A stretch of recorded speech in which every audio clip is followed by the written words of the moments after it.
जय जय गिरिजा बाल गजानन, जय जय गिरिजा बाल गजानन, जय जय गिरिजा बाल गजानन, जय जय गिरिजा बाल गजानन।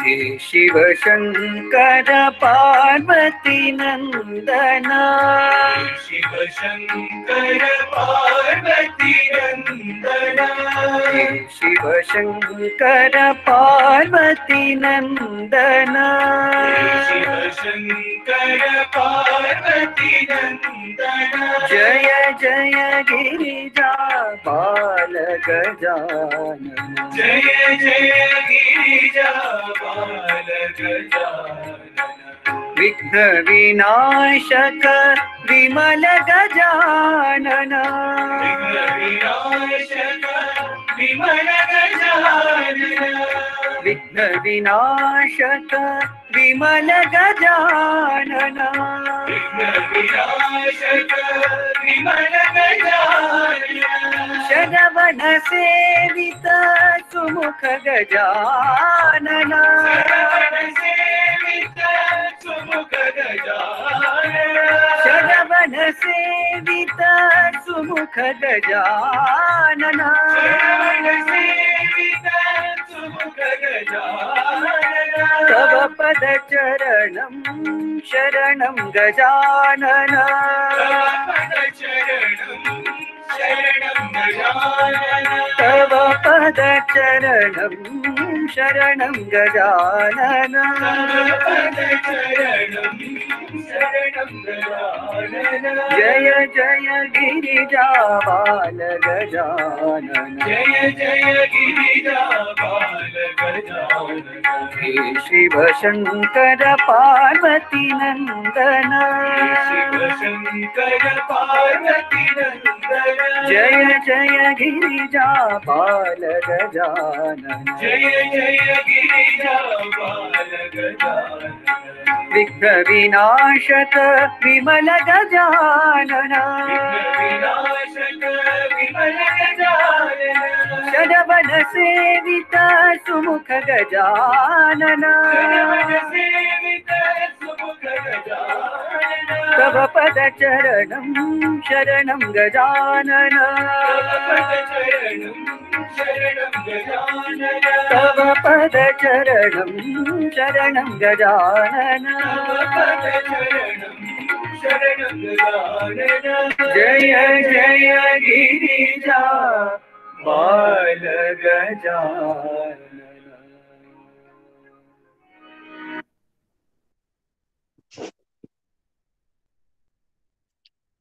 ओम साई राम। भगवान बाबा के पावन चरणों में कोटि कोटि प्रणाम एवं आप सबके हृदयवासी श्री भगवान के चरणों में हमारा नित्य निरंतर नमन।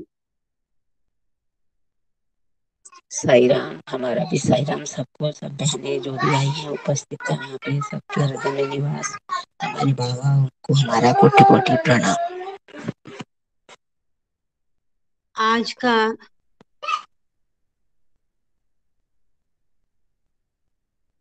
पाठ प्रारंभ करने से पहले मैं भगवान साई सरस्वती माँ से प्रार्थना करती हूँ कि वे स्वयं अपने द्वारा लिखित शब्दों और उसके अर्थों को हमारे हृदय में स्थापित करें, स्पष्ट करें। और मंगलाचरण वागर्था विव संपृक्तौ वागर्थ प्रतिपत्तये जगतः पितरौ वंदे पार्वती परमेश्वरौ। मैं शब्द और अर्थ की तरह जुड़े हुए संसार के माता पिता पार्वती परमेश्वर की वंदना करता हूँ कि वो मेरे हृदय में वाणी, शब्द और उनके अर्थों को प्रतिपादित करें, स्पष्ट करें। आप सब उपस्थित साई ब्रदर सिस्टर्स को हमारा नमन एवं प्रणाम। ये भगवान की असीम अहेतुकी कृपा है कि वो हमारी अनावश्यक व्यस्त दिनचर्या में से कुछ क्षण ऐसे देते हैं जिसमें बैठकर हम उसका चिंतन कर सकें और सब मिलकर चिंतन कर सकें। इस सत्संग के लिए हम भगवान के आभारी हैं। आज का सूत्र है,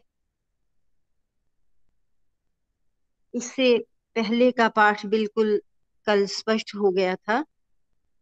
एक दो प्रश्न अभी हैं, उनका विचार हम करेंगे फिर से।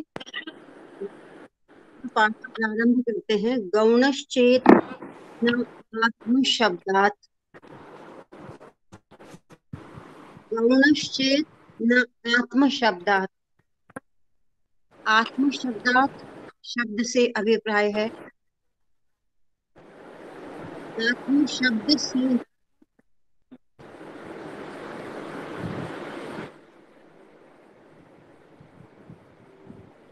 आत्म शब्द से अभिप्राय है। आत्म शब्द जो जो आत्म शब्द को, आत्मा शब्द को जो स्पष्ट करता है, प्रकाशित करता है, प्रकट करता है, वो आत्म शब्द ही है। आत्म शब्द से ही हम जानते हैं कि ये आत्म शब्द आत्मा का अर्थ है। तो आत्म शब्दात, यहाँ अभिप्राय ये है कि क्योंकि सृष्टि में और कुछ नहीं, आत्मा ही है, और ये सारी सृष्टि उसी का स्वरूप है। लेकिन साथ में कहा गौणश्चेतना, यहाँ गौण फिर कौन हुआ? जब सारी सृष्टि आत्म स्वरूप है, आत्मा ही है, ये आत्मा का ही प्रगटीकरण है, तो फिर गौण क्या है? तो गौणश्चेत का अभिप्राय है जो हमने इससे पहले का सूत्र पढ़ा, ईक्षतेर ना शब्दात। उसमें ईक्षते शब्द आया है। ईक्षते शब्द का अर्थ है प्रकाशन, जो भगवान ने किया। बहुत से अर्थ होते हैं इस शब्द के, लेकिन यहाँ ईक्षते शब्द का मतलब है प्रकाशन। प्रकाशन क्या? जो प्रगट रूप है उसका, उस आत्मा का जो प्रकट रूप है। मुझे तो यही समझ में आता है, जो जड़ चेतन स्वरूप सारी सृष्टि है, उसी से अभिप्राय है, ये उसका प्रकाशन है, उसका प्रकट रूप है। तो वो जो, अगर सब कुछ आत्मा ही है, ये सब कुछ आत्मा का ही स्वरूप है, तो जो उसके द्वारा प्रकाशन हुआ, जो उसका प्रकट रूप है जड़ चेतन, गौणः ना, वो भी गौण नहीं है, वो भी उतना ही महत्वपूर्ण है, उतना ही महत्व रखता है जितना कि अपने आप में आत्मा शब्द या स्वयं आत्मा, क्योंकि ये आत्मा का ही प्रकट रूप है। तो जो स्थान आत्मा का है, वही स्थान उसके द्वारा प्रकट हुई इस जड़ चेतन स्वरूप सृष्टि का है। ये इस सूत्र का अर्थ है।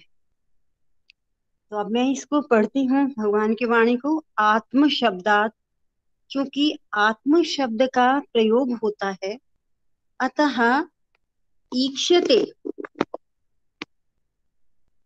पूर्व सूत्र में निर्दिष्ट, जैसे अभी मैंने कहा, या प्रकाशन आत्मा का ही कार्य है। जो भी प्रकट हुआ वो प्रकाशन, वो आत्मा का ही कार्य है। अग्नि या जल परिणाम है, संकल्प का प्रभाव है। हमने पिछले चैप्टर में पढ़ा था, ये उसका संकल्प है। वो जो ब्रह्म तत्व है, जो निराकार है, निर्विचार है, किसी भी प्रकार के संकल्प से रहित है, ये उसका ही संकल्प आगे होता है कि जिससे ये सृष्टि का उदय हुआ। तो ये संकल्प का प्रभाव है। श्रुति या वेद में केवल आत्मा को ही मूल तत्व कहा गया है। इच्छा या संकल्प स्वयं आत्मा में होने वाली घटना है। इच्छा या संकल्प स्वयं आत्मा में होने वाली घटना है। वो परब्रह्म तो वही तटस्थ रूप है, किसी अन्य तत्व में नहीं। संपूर्ण दृश्यमान जगत केवल सत था।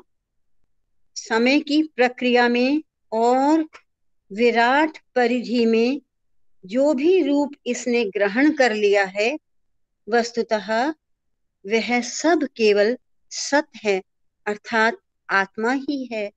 यही वेदों की शिक्षा है। वेदों की उदारवादिता की बात हमने उस दिन भी की थी। वेदों का कॉन्सेप्ट बहुत उदार है। अगर उसने ब्रह्म के कॉन्सेप्ट को लिया है या आत्मा, उसके बाद आत्म शब्द को लिया है, तो जो भी उसका प्रकाशन है, उसका प्रकट रूप है, वो सारा ही आत्म रूप है। वो उसमें कोई भी जड़ और चेतन नहीं है, सभी उसी का स्वरूप है। कुछ भी जड़ निष्क्रिय नहीं है, क्योंकि हम पाते हैं कि कभी कभी आत्मा शब्द का प्रयोग प्रधान या मूल प्रकृति के लिए भी किया जाता है। प्रधान वह उपकरण है जो परम चैतन्य या पुरुष के संकल्प को पूर्ण करता है। जब उसने संकल्प किया एको हम बहुश्याम, तो उसका स्वरूप हुआ पुरुष। पुरुष के द्वारा, जो कि कारण है, संचालित होने से प्रकृति भी चैतन्य से युक्त मान ली जाती है। जीवी स्वयं को पूर्ण का अंश मानते हुए इच्छा व निराशा, प्रेम व घृणा, सुख व दुख का अनुभव करता है। जीवी, अगर हम जीव शब्द शरीर के लिए लेते हैं, तो जीव में जो आत्म भाव से विराजमान है, वही जीवी है।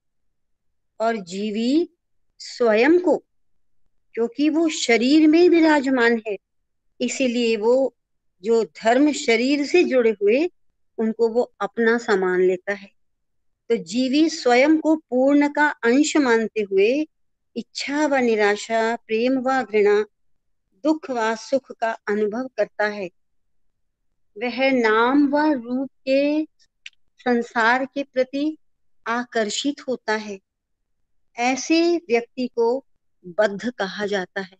यही है बंधन, बद्ध कहा जाता है। अतः उसकी मुक्ति की तुरंत आवश्यकता है, तथा मुक्त होने के लिए उसे प्रकृति पर निर्भरता तथा उसके प्रति आसक्ति का त्याग करना पड़ता है। अतः उसकी मुक्ति की तुरंत आवश्यकता है, तथा मुक्त होने के लिए उसे प्रकृति पर निर्भरता तथा उसके प्रति आसक्ति का त्याग करना आवश्यक है। अंधा अंधे की रक्षा नहीं कर सकता, दरिद्र की सहायता दरिद्र नहीं कर सकता। दरिद्र व असहाय व्यक्ति दूसरे की गरीबी, कष्ट व पीड़ा को कैसे दूर कर सकता है? निर्धन को धनी के पास जाना होता है। अंधे को दृष्टियुक्त का मार्गदर्शन लेना चाहिए। जो मनुष्य बद्ध है, तथा प्रकृति के द्वंद्व से अंधे हो गए हैं, उन्हें करुणा शक्ति व ज्ञान के स्रोत दिव्य आत्मा का आश्रय लेना चाहिए। तब व्यक्ति शोक के दारिद्र्य से मुक्ति पाकर आनंद की संपदा का भोग कर सकता है। मनुष्य मानवीय अस्तित्व के लक्ष्य को पा सकता है। ब्रह्म के अनुग्रह से इस पूर्णत्व की आत्मज्ञान की उपलब्धि होती है। ब्रह्म के अनुग्रह से, उसकी कृपा से इस पूर्णत्व की आत्मज्ञान की उपलब्धि होती है। आत्मा को किसमें खोजा जाए? आत्मा का निवास कहाँ है? आत्मा को कैसे जाना जा सकता है? तथा कथित चैतन्य विहीन वस्तुओं को आत्मा का प्रकट रूप मानकर उनकी पूजा करने से भी इस प्रक्रिया में सहायता मिलती है। तथा कथित चैतन्य विहीन, जिनमें चेतनता नहीं है, उन वस्तुओं को आत्मा का प्रकट रूप मानकर उनकी पूजा करने से भी इस प्रक्रिया में सहायता मिलती है। आत्म तत्व को वास्तविक रूप में केवल उन्हीं जिज्ञासुओं के द्वारा समझा जा सकता है जो निराकार निर्गुण ब्रह्म में स्थित हैं, किंतु सगुण अवतार में भी आत्म सत्ता पूर्ण रूप से होती है। आत्म तत्व को वास्तविक रूप में केवल उन्हीं जिज्ञासुओं के द्वारा जा सकता है जो निराकार निर्गुण ब्रह्म में स्थित है, किंतु सगुण अवतार में भी आत्मसत्ता पूर्ण रूप में होती है। इस सत्य को समझने के लिए अनेक उदाहरण हैं। आत्मा को ब्रह्म तथा व्यष्टि को समष्टि के रूप में समझने का ही दूसरा नाम ब्रह्म विद्या है। ये ही वेदों का उदार चरित्र है। ओम साई राम। मैं ज्ञानेश्वर भाई साहब से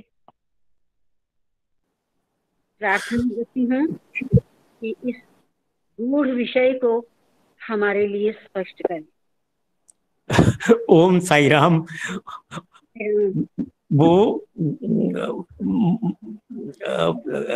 क्षमा चाहता हूँ, एक कथा सुनाने का मन हो रहा है।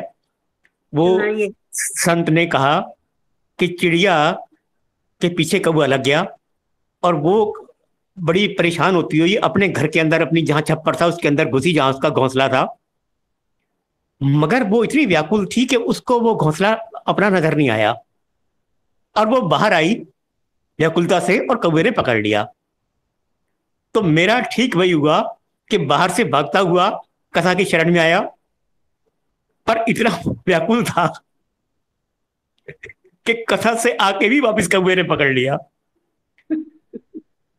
एक तो वो पिछली लाइन जो अंतिम पंक्ति थी दीदी, जरा सा उसको स्पष्ट करें, क्योंकि वो मुझे लास्ट वाली पंक्ति भी सुनने में थोड़ी सी दिक्कत आई थी, जो अभी आपने पढ़ा उसकी अंतिम, क्योंकि वहां अर्थ है। पैराग्राफ है पंक्ति, सिर्फ पंक्ति। सत्य को, आत्मा को ब्रह्म तथा व्यक्ति को समष्टि के रूप में समझने का ही दूसरा नाम ब्रह्म विद्या है। बिल्कुल ठीक है। दोबारा दीदी, से पढ़ो। नहीं हो गया दीदी। इसमें पहली बात तो वो थी जो जितना मुझे कुछ बुद्धि से समझ आया कि सत्य को कैसे जाने जी। तो उसका जो उत्तर भगवान बाबा दे रहे हैं कि सत्य को सत्य से ही जान सकते हैं। तो वही एक उसका सत्य को सत्य से ही जानेंगे। दूसरी बात जो समझ आई, अब सत्य को सत्य से कैसे जाने, जैसे कि सूर्य को कैसे जानेंगे, तो सूर्य को सूर्य के प्रकाश के माध्यम से ही जान सकते हैं। अर्थात जो मैं समझ पा रहा हूं कि आत्मा सत्य चित्त आनंद है इसको जानने का सत्य चित्त आनंद के सिवा और कोई रास्ता है नहीं। जी उन्हीं लक्षणों से ही हम उसको जान सकते हैं, और उस उन्हीं वो लक्षण भी हैं और वो स्टेप्स भी हैं, और उन्हीं उन्हीं वो समझ लीजिए कि वो रस्सी भी है। उसी रस्सी के माध्यम से ही हम उस तक पहुंच सकते हैं, क्योंकि वो उसके इंडिकेटर हैं, वो उसके इंडिकेटर हैं, वो उसको उसके प्रतिलक्षित कर रहे हैं उसको। एक तो दीदी ये हुआ। दूसरी बात, जिस भी गरीब को सबसे, मेरे जैसे, सबसे ज्यादा जरूरत है, वही सबसे बड़ी मुश्किल में है। नाम रूप की बाबा ने बात की कि जो बंदा नाम रूप में फंसा हुआ है, कि सबसे ज्यादा लोड उसको है उसमें से निकलने की, और सबसे बड़ी जो मुसीबत है कि उसी का ही निकलना सबसे मुश्किल है। तो भगवान बाबा कहते हैं, भाई तू बता कैसे निकलेगा? तू जड़ को मान के निकल सकता है, निकल ले यार। अर्थात तू मूर्ति को, किसी चीज को भी, उसमें तू आस्था आस्था कर ले, वो तेरी आस्था में ही प्रकाश आ जाएगा, और वो प्रकाश ही तेरा मार्ग आगे का दृष्टि वो प्रदर्शित कर देगा। भाई तू कर ले, तेरा हो जाएगा, तेरा हो जाएगा। फिर कहते हैं आसान, और बताता हूं तेरे को आसान काम। अगर तू अवतारी पुरुष में विश्वास कर लेगा, क्योंकि अवतारी पुरुष में भी वही सारे सतचित आनंद, वो ही विभूतियां उसमें आच्छादित होती हैं, वही उसमें आई हुई हैं, तो तेरा हो जाएगा। अच्छा भाई ऐसा है, अब आखिर पे तेरे को असल की बात बता देता हूं। और असल की बात तो यह है भाई कि सत्यचित आनंद को सत्यचित आनंद से ही जाना जाता है, विवेक और विचार से ही तू जानेगा, ज्ञान को ज्ञान से ही जानेगा। बस असल बात पूछ तो फिर ये है। ओम साई राम। हाँ जी, साई राम। भाई साहब, आपने संक्षेप में बहुत सारपूर्ण शब्दों में हमें बहुत समझा दिया कि उस जो आत्मस्वरूप है उसको जाने कैसे। तो उसको जानने का रास्ता केवल यही है कि हमें भी उसी स्थिति तक पहुंचना पड़ेगा, कि सच्चित आनंद स्वरूप की स्थिति तक पहुंचना पड़ेगा। क्योंकि अंधे की सहायता अंधा नहीं कर सकता, गरीब की सहायता गरीब नहीं कर सकता, उसे तो अमीर के पास जाना ही पड़ेगा।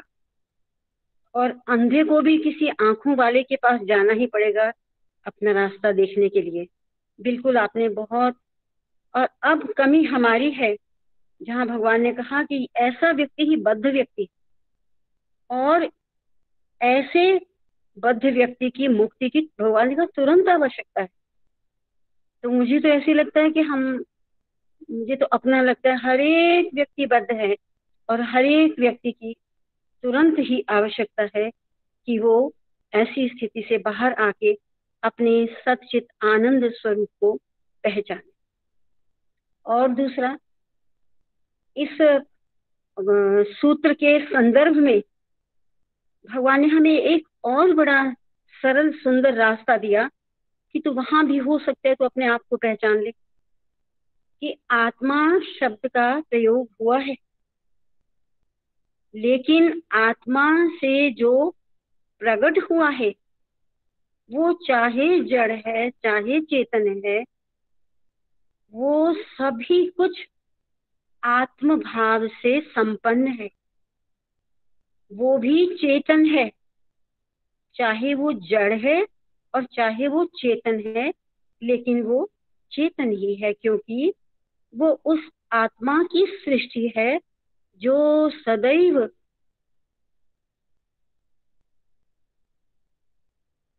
चेतन है।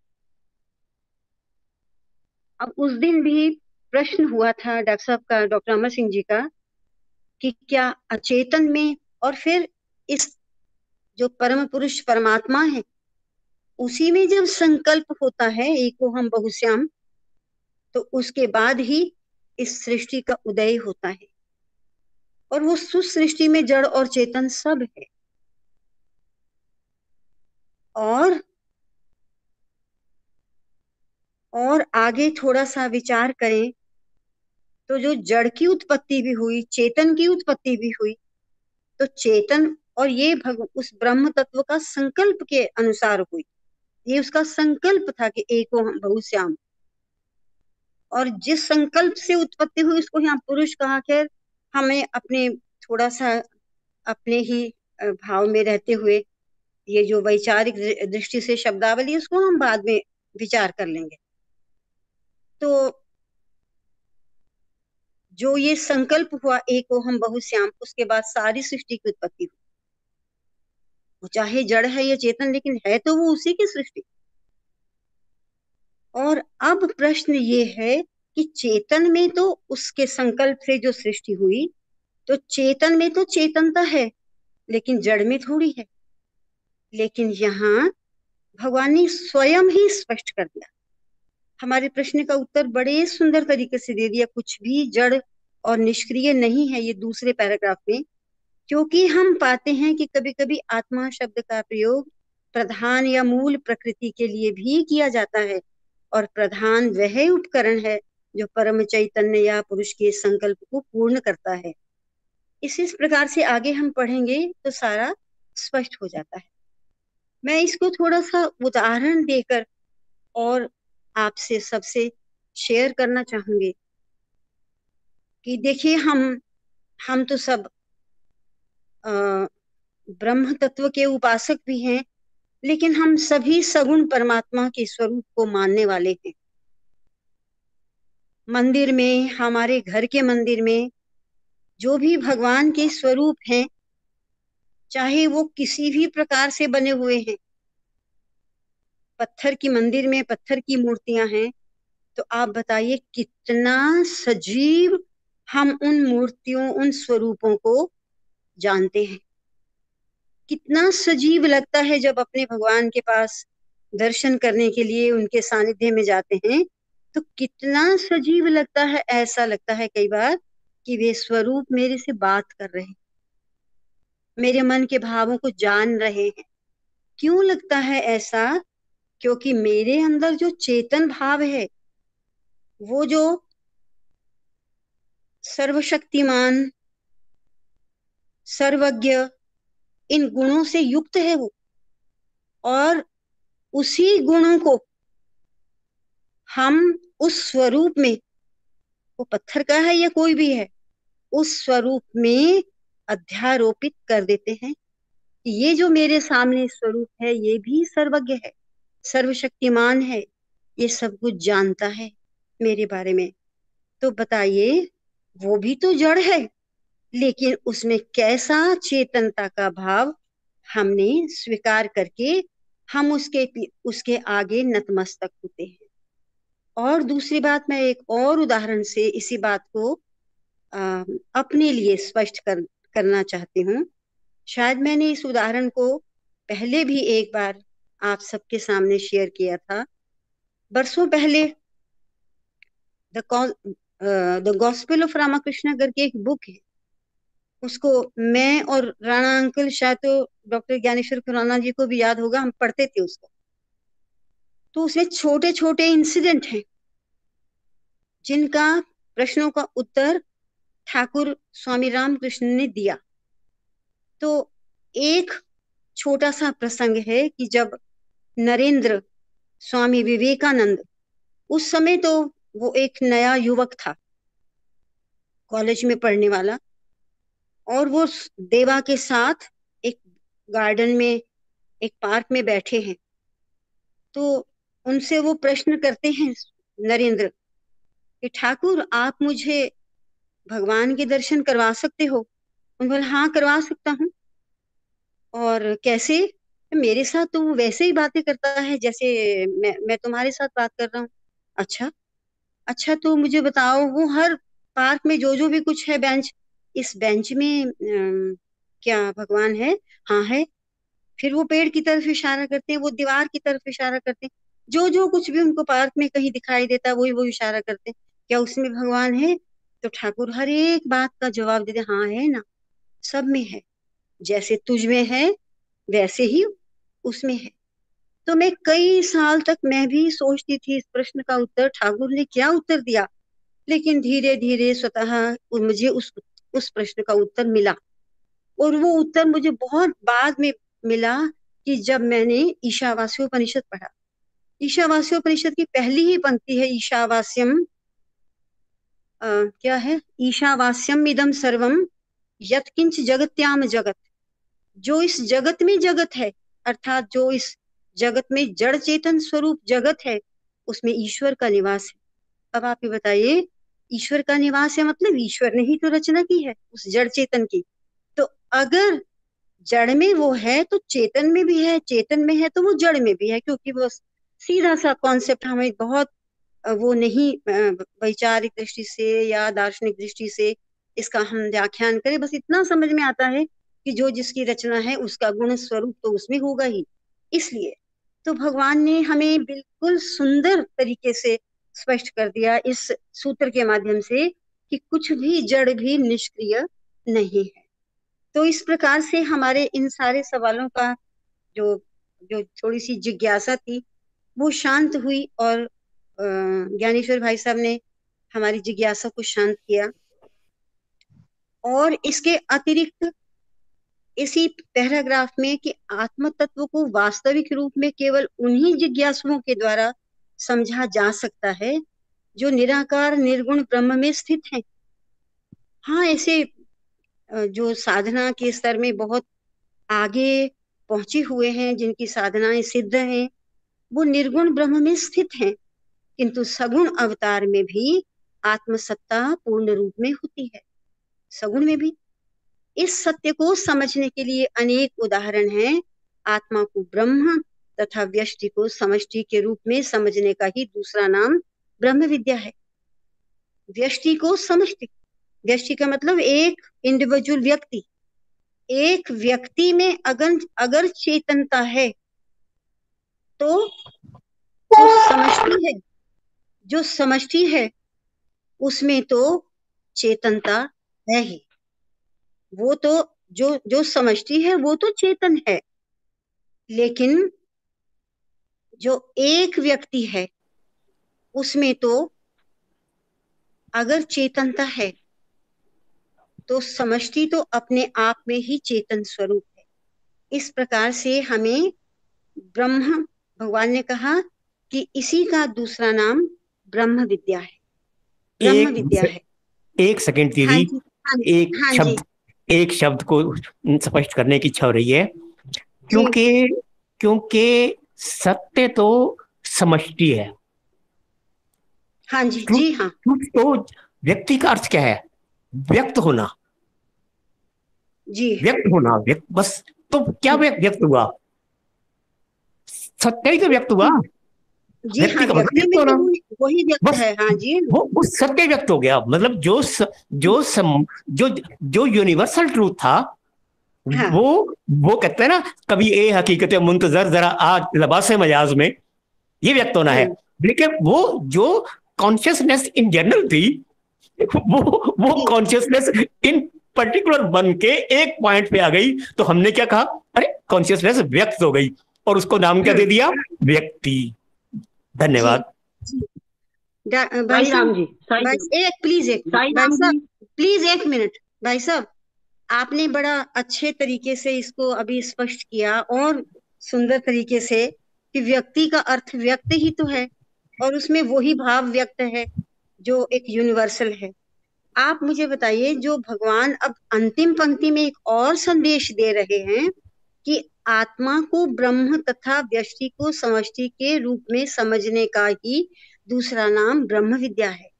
और एक और जो वो हमें व्यावहारिक स्तर पर भी जो एक मैसेज इस एक पंक्ति से मिल रहा है, कि हमें फिर वही बात जिसके बारे में हमने कल बात की थी, कि अगर उसकी सृष्टि के प्रत्येक जीव में, मैं सिर्फ व्यक्ति को नहीं लेती हूँ, मैं चींटी, मानव, जो भी जीव जंतु, सब में वो ही व्यक्त हो रहा है, वो ही। तो ऐसा हमारी साधना हो, बने हम में से हर एक की ऐसी साधना बने, तभी हम समष्टि को भी समझ पाते हैं या समझती कि हम ज्यादा नजदीक होंगे, कि ऐसी साधना बन पाए कि हम उस जो जो प्रकाश हो रहा है हर एक में, जो प्रकट हो रहा है, जो आत्म भाव है सब में, उसको वहां तक हम समझने का अभ्यास हो। शब्दों में समझना तो ठीक आ जाएगा, बड़ी आसान है, लेकिन हमारे अभ्यास में, हमारी प्रैक्टिस में, हमारे व्यवहार में अगर ये वस्तु आती है तो फिर ये इस वाक्य से बढ़कर कोई वेद और मेरे लिए नहीं है कि आत्मा को ब्रह्म और व्यष्टि को समष्टि के रूप में समझने का ही दूसरा नाम ब्रह्म विद्या है। तो फिर अगर हमारी ऐसा अभ्यास बनता है तो फिर हम में से हर एक ब्रह्म ज्ञानी है, और फिर ये दूर नहीं है ब्रह्म ज्ञान, हम भी फिर तो ब्रह्म ज्ञान के सुपात्र हो। ओम साई राम। ओम साई राम। दीदी, जब हमने कहा व्यक्ति, तो व्यक्ति ज्ञानेश्वर तो नहीं है। व्यक्ति तो कोई भी वो एंटिटी जिसमें वो व्यक्त हो रहा है। नहीं, वो तो वो चीटी में भी हो रहा है, वो चीटी में भी हो रहा है। तो मैंने तो कहा वो हर एक में हो रहा है। बिल्कुल, वो हर एक में हो रहा है। तो ये इशू तो आपने क्लियर कर दिया। दीदी, अब बात क्या है? ना, क्योंकि भाई साहब वो सजीव है ना। नहीं, पर निर्जीव में भी है, निर्जीव में भी है, वो पत्थर में भी है, वो डॉर्मेट है, वो डॉर्मेट जैसे एक वो अवेकन कॉन्शियसनेस है, एक डॉर्मेट कॉन्शियसनेस है। वहां वो डॉर्मेट फॉर्म में है। वो ये नहीं है कि नहीं है। दीदी, जो मैंने जाना है, थोड़ा सा जाना तो नहीं है, सॉरी, सुना है, ये कहूँ, जाना तो हमारे प्रयास तो है ना उस तरफ जाने के। दीदी, असली बात क्या है कि दऊ और दैट कब होएगा, मैं दैट कब होऊंगा? जब तक मैं अपने आप की चेतनता को महसूस नहीं कर लेता, जी, तब तक मैं उसकी चेतनता तक नहीं जा सकता। जब तक सब में ब्रह्म नहीं देख लूंगा, तब तक चींटी में ब्रह्म देखने का कोई सवाल ही नहीं है। जब तक व्यक्ति को समझ नहीं लिया, तब तक समष्टि में अपने आप को जोड़ने का, समझने का तो बात नहीं है। तो सारा का सारा जो मतलब ब्रह्म विद्या, तो बिल्कुल सही कहा आपने कि वो तो टोटलिटी है, वो तो टोटलिटी है। और टोटलिटी क्या है कि जब हम अपने आप में चेतनता महसूस कर लेंगे, तो फिर हम बड़ी मतलब थोड़े से प्रयास के साथ सामने वाले में भी उसी चेतन भाव को देखकर उसको नमन करेंगे, बस उसी का विस्तार हो जाएगा।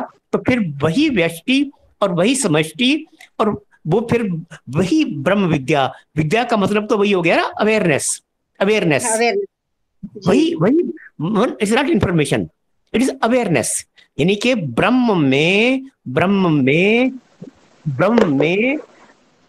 समझ लीजिए कि उसी में ही रोपित हो जाना, उसी से ही जुड़ जाना, उसी में ही समग्र रहना, वही ब्रह्म विद्या है, वही ब्रह्म विद्या है। तो जब वो हो जाएगा ना, तो फिर आगे के सवाल ही गिर जाएंगे। आपको समष्टि अपने आप ही सामने वो बराबर नजर आएगी। जब अपना हो जाएगा तो सामने वाला अपने आप ब्रह्म नजर आ जाएगा आपको। बस असली बात वही है कि एक बार पहला खुद को एक बार हम जो है महसूस कर लें, बाकी तो भगवान स्वतः सिद्ध खुद करवा देंगे। ओम साई राम। साई राम जी। हाँ जी, साई राम। भगवान बाबा के चरणों में कोटिशय प्रणाम। और आप सब ब्रह्म जिज्ञासुओं, भगवान की अनुग्रह से हम सब लोग इकट्ठे होते हैं और ब्रह्म के बारे में चर्चा करते हैं। इससे बढ़ के सौभाग्य हमारा क्या हो सकता है। तो दो तीन लाइंस में मैं भी समाप्त करना चाहूंगी, क्योंकि ये जो हम कर रहे हैं इतने महीनों से, मेरी तो आत्मा है कि मैं सबके साथ शेयर करूं। जैसे भगवान कहते हैं कि कोई अच्छी चीज होती है तो हम अपने सब प्रियजनों में शेयर करते हैं, वैसे ही मेरा मन होता है, इसीलिए मैं बोलना चाहती हूँ। और अगर किसी को नहीं ठीक लगता तो मैं उसके लिए क्षमा प्रार्थना भी करती हूँ। फिर भी मेरा मन करता है कि मैं भगवान की वाणी को अपने भगवान के जिज्ञासुओं तक ही पहुंचाऊं और दूसरों की भी मैं सुनूं। और जो लोग यहाँ बैठे हैं, कल एक बहुत अच्छी बहन ने बहुत अच्छी बात कही, मैं उनको भी कहूंगी कि वो भी शेयर करें, क्योंकि क्या पता कहाँ से हमारा भगवान हमारा उद्धार कराना चाहते हैं। तो क्या है सत्य, क्या है सत्य? भगवान कहते हैं ये 3 अक्षरों से बना है सत्य। ये यम जो जताते हैं जीव, अन्नम और सूर्य। सूर्य का प्रकाश अन्न को उत्पन्न करता है और अन्न जीव की रक्षा करता है। इसलिए सत्य जो है मौलिक सिद्धांत और हर वस्तु का मूल है। हमारे पूर्वज सत्य को अपना अधिकार और धर्म को अपना स्वार्थ मानते थे। वे मानव जीवन को सत्य और धर्म का सम्मिश्रण मानते थे। इसलिए सच्चाई ही ईश्वर है। आज मनुष्य सत्य को भूलकर सिर्फ भगवान की अभिलाषा करता है। वह भूल जाता है कि सत्य ही अन्न का आधार है। ये भगवान की ही वाणी पढ़ रही हूँ मैं, सत्य साई वचन अमृत में से। ब्रह्म क्या है? ब्रह्म दिव्यता ही हर वस्तु का आधार है। ब्रह्म कौन है? सर्वव्यापी प्रकृति ही ब्रह्म है। ब्रह्म वायु, अग्नि, जल और पृथ्वी पर व्याप्त है और आकाश में भी व्याप्त है। ये पांचों तत्व जो 5 एलिमेंट्स हैं, ये ब्रह्म के ही प्रतिरूप है। इसलिए लोग पृथ्वी को भूदेवी के रूप में पूजते हैं, जल को गंगा देवी और वायु को वायु देव के रूप में पूजते हैं। पर वे ये नहीं समझ पाते कि वही ब्रह्म पांचों तत्वों में व्याप्त है। ये पांचों तत्व मानव शरीर में व्याप्त है। इसलिए दिव्यता मानव से भिन्न नहीं है, अलग नहीं है। मनुष्य ब्रह्म का ही रूप है। ये सत्य का प्रतिरूप है। उसे अपने अंतर में स्थित दिव्यता के प्रकटीकरण के लिए हर संभव प्रयत्न करना चाहिए। यही सच्ची साधना है। ब्रह्मा जैसा कि हम पिक्चर्स में देखते हैं, वो 4 मुख वाला देव नहीं है। ब्रह्मा सारे विश्व में व्याप्त है। इसलिए हर प्राणी ईश्वर का प्रतिरूप है। मनुष्य को इसलिए अपने में अंतर्गत दिव्यता को पहचानना चाहिए। अब आत्मा क्या होती है? हम इतना विवेचन कर रहे हैं भगवान का जो सूत्र क्या होता है, फॉर्मूला। तो जो भगवान ने फॉर्मूला दिए, मैथ्स में भी हम फॉर्मूला लगाते हैं, ग्रामर में भी लगाते हैं, तो हर एक का फॉर्मूला होता है। तो इसमें आत्मा क्या होती है? आत्मा भगवान कहते हैं कि एक प्रकाश पुंज है, जो कि परम प्रकाश पुंज का अंश है। पूरा ब्रह्मांड ब्रह्म ऊर्जा से संचालित है, जिसमें ये पूरी सृष्टि निहित है। इस ब्रह्म ऊर्जा का ना तो कोई आदि है और ना कोई अंत है। तो बड़ी ही आनंददायक और बहुत विशाल प्रकाश पुंज है जो कण कण में व्याप्त है। इस अनंत ऊर्जा को हम परमात्मा कहते हैं। आत्मा किसी परमात्मा से निकली हुई एक प्रकाश पुंज है। पर ब्रह्म ऊर्जा जब एक प्रकाश पुंज के रूप में निकल कर किसी भी शरीर को धारण करती है तो वो आत्मा कहलाती है। इस आत्मा को हम एक स्वतंत्र आत्मा भी कहते हैं। जिस पल में ऊर्जा एक आत्मा के रूप में शरीर को धारण कर लेती है, फिर यहीं से उसकी आध्यात्मिक यात्रा शुरू हो जाती है। जब ये आत्मा उस परमात्मा रूपी ऊर्जा से निकल जाती है और कई शरीरों से होते हुए वापिस फिर उसी पर ब्रह्म प्रकाश पुंज के साथ एक हो जाती है। तो भगवान का मैं सुन रही थी कोई प्रसंग कि एक बच्चा जब भगवान दर्शन देने आते थे तो एक बच्चे ने खड़े होके कोई नाटक का रिहर्सल कर रहे थे। तो उन्होंने पूछा भगवान ने कि क्या आपको कोई प्रश्न पूछना है? तो सब बच्चे सोचने लगे कि ये तो शायद यही पूछेंगे, क्योंकि वो अपने व्यक्तिगत अनुभव बता रहा था स्टूडेंट कि यही पूछेंगे कि कोई नाटक से संबंधित। पर उसने क्या प्रश्न पूछा कि भगवान आपसे ऊपर भी कोई है? ऐसा क्वेश्चन है ये। तो सब एकदम क्यों गए कि भगवान से ऊपर भगवान का हाँ है। भगवान एकदम से बोले हाँ भगवान से ऊपर भी है। LOVE love. मैं उसके कारण मैंने अपने आप को अपने आप से अलग किया। तो ये जो व्यष्टि और समष्टि हो गई, तो अब इसमें समझने में हमें जरा भी दिक्कत नहीं होनी चाहिए कि व्यष्टि क्या है, व्यक्तिगत व्यक्त हो रही है, व्यक्तिगत रूप से व्यक्त हो रही है। समष्टि क्या है? पूरा ब्रह्मांड है। तो ये व्यष्टि और समष्टि कहाँ से निकले? हमारे पंजाबी भाषा में कहते हैं कि मुड नु पकड़ लो। मुड मुड मतलब जड़, रूट को पकड़ लो। रूट क्या है? वो ब्रह्म है, ओम है। वो इसको पकड़ लो तो सारी चीजें पकड़ में आ जाएंगी। तो यही व्यष्टि और समष्टि भगवान बड़े प्यार से समझाते हैं कि मेरे में से जब मैंने ये लव का जो निकाला, तत्व जो निकाला, एलिमेंट जो निकाला, ये इसी के कारण आप सब हो। इसी के कारण ये उसी एक से ये व्यष्टि जो है जब ये डिफरेंस समझ आ जाएगा कि सामने वाले में भी वही ब्रह्म है जो मेरे में है, हम जब अपने आचरण में ले आएंगे, जब हम ये सोचेंगे कि सामने वाले को हम जो कुछ चाहते हैं वो सामने वाला भी चाहता है, उसकी भी इच्छा को ध्यान में रखना है, तो ये व्यष्टि और समष्टि का जब डिफरेंस खत्म हो जाएगा कि जैसे मैं हूँ, जैसे मेरे में आत्मा है, वैसे दूसरे में भी आत्मा है। तो भगवान का ये जो कल वैशाली ने भी कहा कि भी लव ऑल सर्व ऑल, तो भगवान के जो ये मूल मंत्र हैं, भगवान के जो ये हम कहते हैं कि जो भगवान बोलते हैं वो सूत्र है, तो ये जो फॉर्मूला है लव ऑल सर्व ऑल, इसमें सारी व्यष्टि से समष्टि तक समाई हुई है।